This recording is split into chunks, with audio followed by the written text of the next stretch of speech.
doing so much and running, and it just really dawned on me. It's the man that my mom was underage when she consumed me. Anyone who would have been older. The moment the courtroom doors closed, everything changed. Court documents submitted on June 16th, Jay-Z slams a recent lawsuit that Rymir and Lily filed against him as just the latest in what he says has been decades-long harassment. The documents read, "The fabricated allegations and claims have been addressed." No cameras were allowed inside. No reporters were permitted to record the reaction. But people who were there said Beyonce didn't move. She just sat there, frozen. Because the words that came next weren't rumors. They weren't blogs. They weren't online theories anymore. The judge had ruled. And with that ruling came a number that sent shockwaves through the industry. 15 and 22. Damn. Yeah, that's crazy.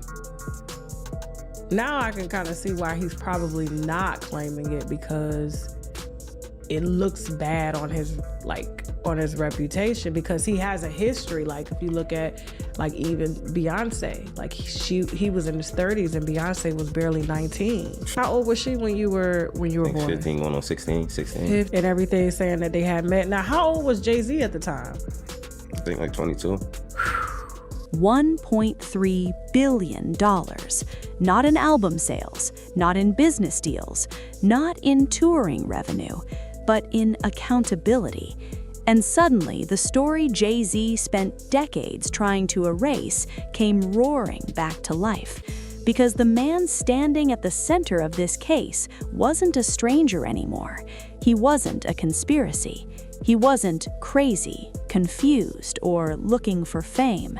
He was legally recognized as Rymir Carter, and everything Beyonce thought was protected. He was shot at somewhere in September. He was in the parking lot with other people near where he's at living now. And out of all the cars there, his was the only one shot up. So we believe that was a nexus or a connection, I believe, between the case and what's going on, because it was around the time. This is a bigger picture than this. We want to try to make a difference with the Pro Se Act or the Legal Abuse Act, bringing new legislation and trying to sit down at the table with the lawmakers to make a difference. In addition to the fact, because, like you said before, Mr. Carter might not never do anything, and I'm sure he probably won't, but it ain't about him. This is about the system allowing things to happen that were very agreed and put our lives at stake in some regards. So I just wanted to say that's what another reason why we were still going to the criminal stuff for the second time. This time the prosecutor's office locally did get involved, but everything is slow moving and things are happening, and it's corruption going on. The law says in New Jersey that if the person who resists to take the test is presumed the father. That's what the law says. Here in New Jersey, anybody who don't want to do it and go away from doing it or prevents from doing it is presumed the father. So right now, he's presumed the father. He's not even allowed. In addition to that, we've had people come to my home in the past, driving on the grass. We have people knocking on the door at 4 o'clock in the morning.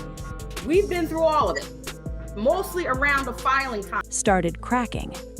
For years, people whispered that something was being hidden, that one chapter of Jay-Z's past refused to stay buried.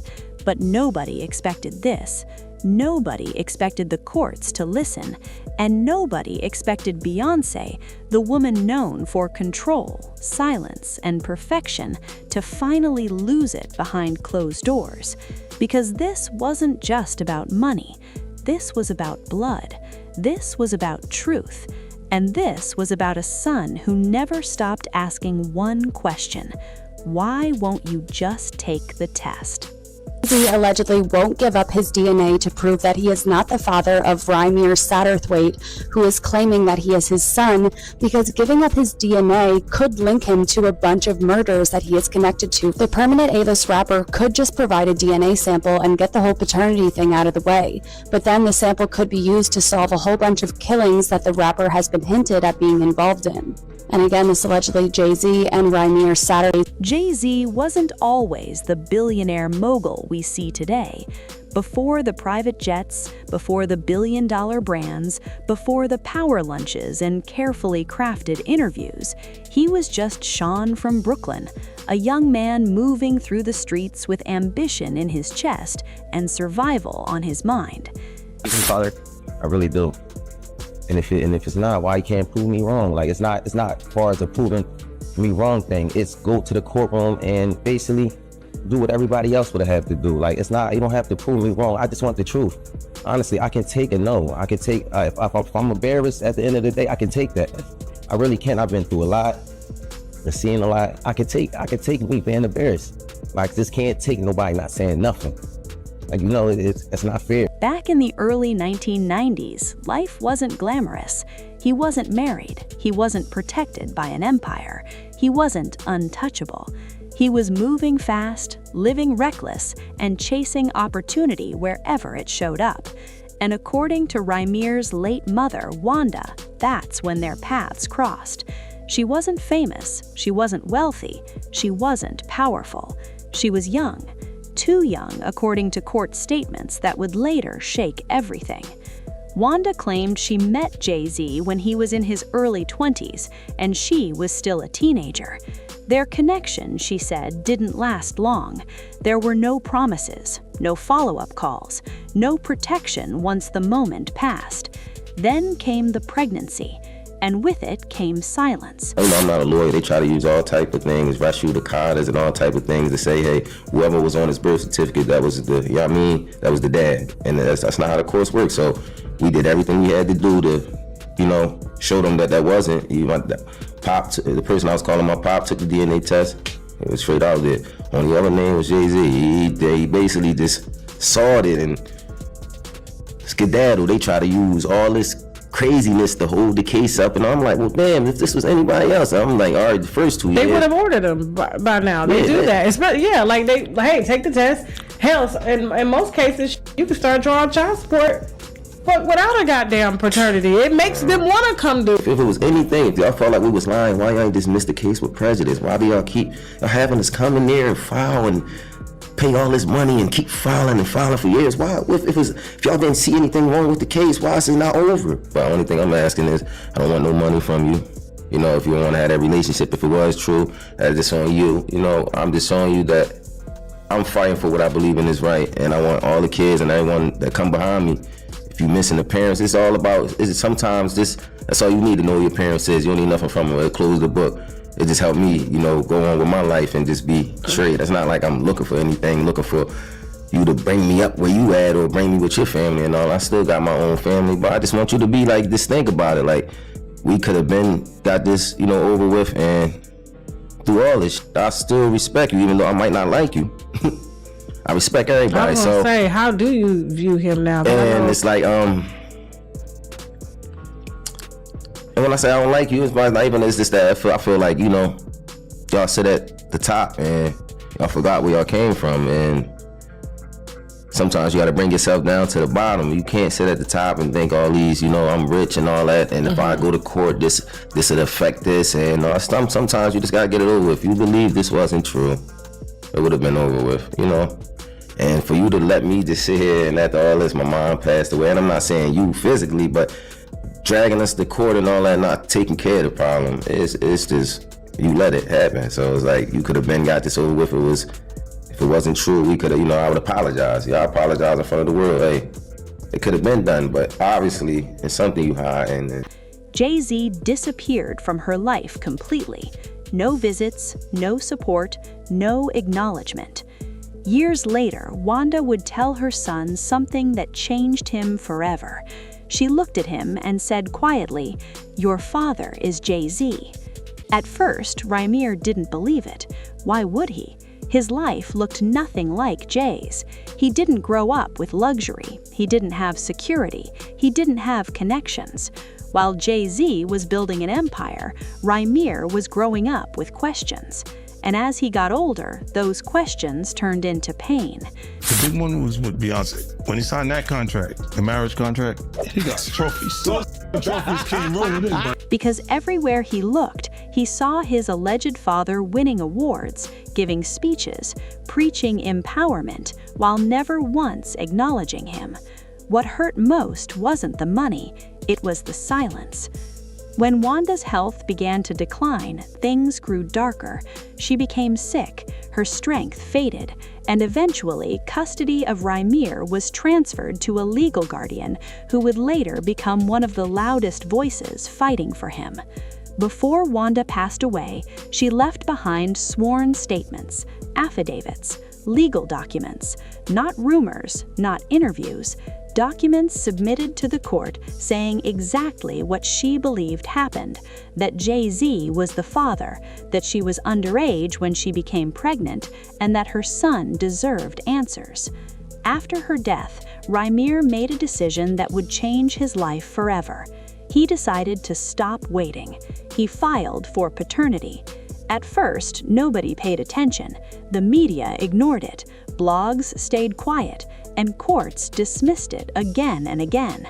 Every time Rymir came forward, he was told the same thing: your case has already been addressed. But here's the thing, there was never a DNA test, not once, and that's where the story gets uncomfortable. Because if the claims were false, one simple test could end everything in minutes. But instead of taking it, Jay-Z's legal team fought endlessly to block it. Motions, dismissals, jurisdiction arguments, technical loopholes, anything but the test. That alone raised eyebrows. Then something even stranger happened.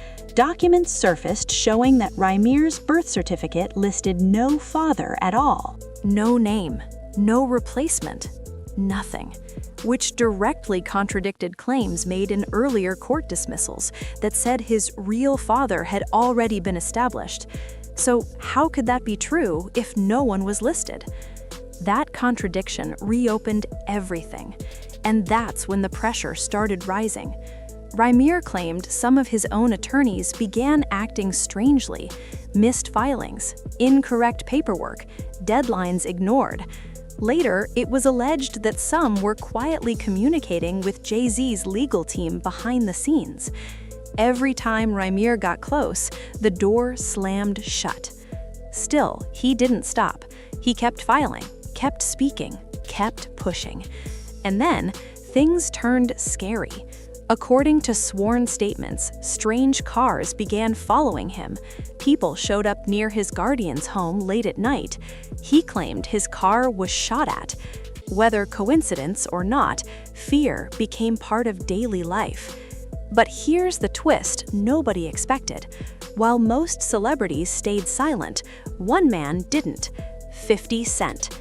Known for never backing down and never protecting industry secrets, he publicly mocked Jay-Z online for refusing the DNA test. Then he went further. Sources say 50 Cent reached out privately to Rymir and offered legal support. Not money, lawyers, real ones. That changed everything. Because once powerful attorneys stepped in, the courts began paying attention differently.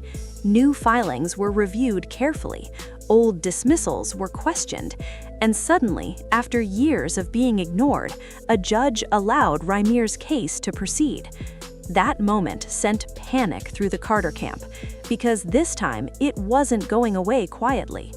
Behind the scenes, insiders say Beyonce was deeply disturbed, not because of money, not because of headlines, but because of what this could mean for her family image. For years, Beyonce curated perfection, a flawless marriage, a powerful union, a royal legacy. But this case threatened to rewrite history, because if Rymir was proven to be Jay-Z's son, then the timeline would raise questions nobody wanted asked. Questions about age, about consent, about truth, and about what was known and when. When the court finally ruled, it wasn't just about paternity anymore. It was about damages, about emotional distress, about alleged manipulation of the legal system, about years of obstruction. And when the judgment was announced, the amount stunned everyone: $1.3 billion. Not because Rymir wanted wealth. He had already said publicly he would apologize if Jay-Z wasn't his father. He said he didn't want fame. He wanted closure. But the court saw something else. They saw a young man denied answers for decades. They saw repeated legal interference. They saw power used to exhaust someone into silence. And they decided enough was enough.